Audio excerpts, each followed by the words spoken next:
What's up? I'm Sarah Westwood for Vancouver I Am, and I'm about to go to the Biltmore Cabaret to check out the band Immaculate Machine. Signed to Mint Records in Vancouver and residing on Vancouver Island, this straight-up West Coast band has seen some changes, and I'm going to get the latest from singer-guitarist Brooke Gallup. So your band name was taken from a Paul Simon lyric from One Trick Pony. Were you drawn to it thematically? I mean, the story of any band name is usually kind of like, pin the tail on the donkey kind of thing. You just never know what you're going to end up with, and ours was a bit like that. I mean, I'm a Paul Simon fan for sure, but it mostly just sounded nice, I have to say. That's all you can hope for in a band name, I think. I agree. It's got a great ring to it. Thank you. Yeah, good. Success. So your new album, High on Jackson Hill, you recorded that in your parents' house. Why did you choose that location, and how did it impact the recording? I wanted a natural feeling sound, somewhere we could be like relaxed and spontaneous about the whole recording process. So I managed to convince my parents to take off to Mexico for a couple of weeks while we turned their house into a recording studio. So there ends up being a lot of personality in the recording, I think. You can hear the kids at the elementary school screaming during recess in some of the songs, and we've mic'd the bathrooms, the kitchens, there's the sound of my car outside revving. We've mic'd that. So there's a lot of character that you wouldn't get in a recording studio. Sounds like life. Yes, we recorded life. Yeah. Well, you're very talented. Yeah, I know. We finally got it. We represented all of life in that one album. It took a lot of work, but there it is. Yeah. Your bandmate Catherine Calder found out that she's the niece of A.C. Newman of the New Pornographers. How did that discovery come about? Well, her mother was adopted and found her birth family later when Catherine was in her late teens, I guess. And her birth family included Carl Newman, so A.C. Newman.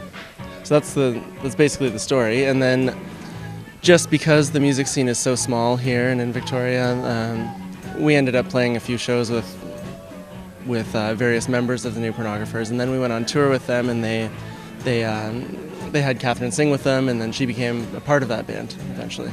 Talk about your musical background. You joined your first band at age 11? Yeah, that's right.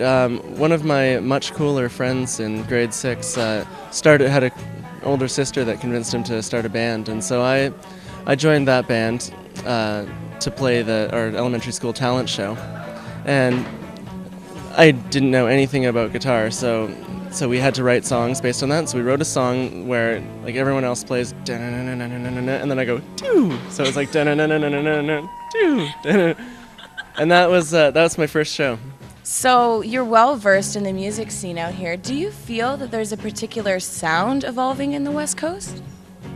Yeah, I mean, I don't think anyone would claim to belong to it. I mean, I certainly wouldn't call myself a West Coast sounding band, but when you put it all together, it is undeniably a certain sound. It's a bit more about the laid back hippie grooves and stuff like that. The tempos are maybe a little slower, the rhythm's a little more fluid, that kind of thing. That's obviously just a total generalization, but I was trying to embrace that on this album, actually. Do you have a tale from the road for us?